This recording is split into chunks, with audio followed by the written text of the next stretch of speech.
Assalamualaikum warahmatullahi wabarakatuh. Perkenalkan nama saya Rehan Evanza dengan NIM 2024 080419. Di sini saya akan membuat video presentasi tentang UTS saya yang berjudul Pembuatan Mobile Aplikasi pada Koperasi untuk Pengajuan Pinjaman. Yang pertama, saya akan membahas latar belakang, di mana latar belakang dari aplikasi atau proyek yang tersebut adalah proses peminjaman yang memakan waktu dari pengajuan sampai pencairan. Untuk memakan waktunya itu cukup lama, bisa sampai 3 sampai 7 hari, yang mana itu ngebuat proses pencairan atau pengajuan itu dari nasabah cukup lama. Itu kenapa aplikasi ini dibuat agar waktu peminjaman atau waktu pengajuan sampai pencairan itu bisa lebih dipersingkat atau dipercepat. Lalu tujuannya sesuai dari latar belakang yaitu untuk meminimalkan waktu proses. Lalu meminimalisir effort dan mempermudah proses. Untuk tujuan pertama itu meminimalkan waktu proses di mana target dari kami dengan adanya project yang kita buat, waktu proses menjadi 1 sampai 3 hari, yang mana dari sebelumnya 3 sampai 7 hari. Lalu untuk meminimalisir effort, jadi di case sekarang tanpa proyek ini, eh, petugas lapangan itu harus datang ke nasabah, rumah nasabah untuk mendata pendapatan, mendata dan lain-lain untuk proses pengajuan pinjaman. Yang mana itu cukup effort karena jika dia sudah ke rumahnya, kita petugas lapangan tuh harus datang ke cabang lagi untuk mengajukan pinjaman. Yang mana itu akan butuh waktu eh, perjalanan. That's why aplikasi ini berbentuk mobile yang mana nantinya tanpa harus ke cabang, dia bisa menginput data untuk mengajukan pinjaman atau pengajuan pinjaman. Lalu mempermudah proses. Mempermudah proses sebenarnya sama dengan meminimalisir effort, di mana prosesnya itu tidak perlu ke cabang dulu untuk menginput data, melainkan bisa langsung di tempat dengan aplikasi mobile yang kita buat. Stakeholder dan aktor. Untuk stakeholder dan aktor, saya bagi dua di sini jadi development dan pengguna aplikasi. Untuk development di sini ada developer. Di situ ada terdiri dari front end, back end, lalu ada mungkin QA di sini, UI UX dan lain-lain. Lalu ada tim bisnis, di mana tim bisnis ini mengawasi atau membuat semacam buku panduan untuk developer, yang mana kita buat aplikasi itu sesuai bisnis yang ada. Jadi nanti jikanya melenceng dengan tidak sesuai bisnis yang ada, tim bisnis akan mengoreksi dan membetulkan apa yang salah.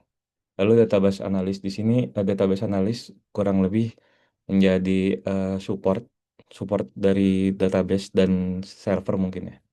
Lalu untuk pengguna aplikasi di sini ada tiga, petugas pusat, petugas cabang, dan petugas lapangan. Petugas pusat ini sebenarnya bisa dibilang itu sama dengan developer di mana sebagai memaintain aplikasi. Jadi jika ada apa-apa, eh, petugas pusat tuh bisa menghandle langsung dan mempunyai user sendiri. Lalu ada petugas cabang. Nah, petugas cabang itu kurang lebih untuk mengapprove dari petugas lapangan.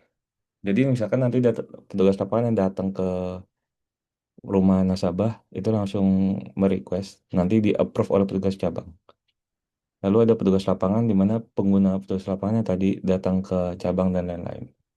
Lalu di sini nggak ada nasabah karena nasabah itu hanya mengajukan. Tetap yang menggunakan aplikasi itu adalah petugas lapangan. Next, ada fitur project.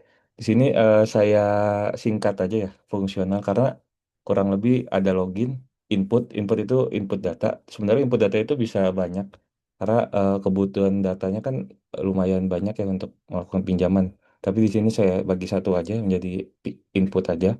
Lalu ada verifikasi data. Verifikasi data itu dilakukan petugas cabang yang udah dimasukkan oleh tugas lapangan tadi di input. Lalu approve atau reject, approve pencairan atau reject pencairan. Lalu ada notifikasi. Nah, notifikasi ini bisa untuk tugas cabang jika ada petugas lapangan yang request atau mengajukan pinjaman atau pencairan. Lalu non fungsional ada keamanan skalabilitas. Untuk keamanan dengan aplikasi yang kami buat seharusnya tidak bisa terjebol oleh pihak-pihak luar lainnya. Lalu di sini ada flowchart. Di sini flowchartnya saya bikin simpel juga karena mungkin jika dengan real case atau yang sebenarnya akan sangat banyak flowchart, tapi di sini akan saya ringkas saja. Di sini ada start, login, berhasil. Jika berhasil masuk ke menu dashboard. Nah, nanti di dashboard ini nanti bisa ngebaca nih role-nya. Apakah dia petugas lapangan atau dia petugas pusat. Kalau dia petugas lapangan nanti dia bisa memasukkan data secara asli dengan cara data nasabah secara asli. Lalu melakukan request approve. Jika dia bukan petugas lapangan atau petugas cabang role-nya, dia tuh cuman bisa melakukan pemeriksaan data. Dia cuman bisa approve, reject, melihat, verifikasi, tidak bisa eh, edit ataupun input. Lalu data di approve. Di approve ini kalau misalkan di approve, pencairan dana berhasil. Itu bisa langsung cair saat itu juga. Jika ditolak, eh, datanya harus dibuat dari baru lagi. Lalu ini ada sequence diagram, kurang lebih sama.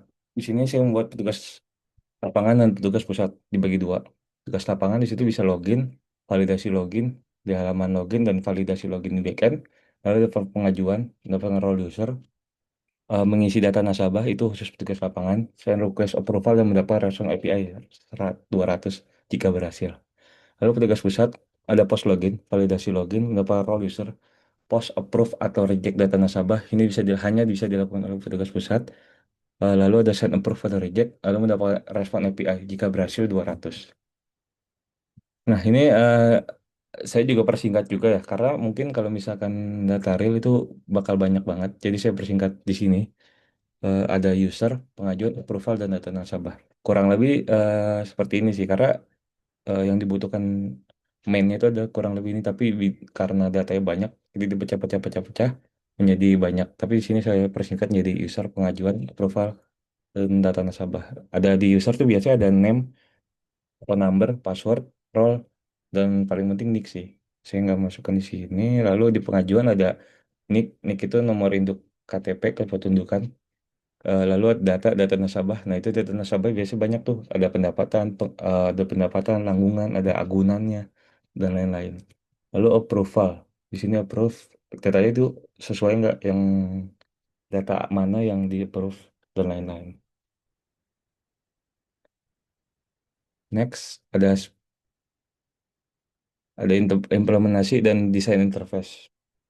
Di sini karena saya sudah jalan ya, jadi di sini tuh ada implementasi dan desain interface-nya. Di sini saya mengambil contoh untuk agunan. Agunan ini yang sudah di-approve ya, jadi tidak bisa diedit oleh petugas lapangan. Dan untuk form yang di kanan nih, survei baru itu adalah form yang harus diisi jika mengajukan pinjaman. Ada agunan, keuangan, profil dan karakter, kunjungan, dokumen, dan data pribadi.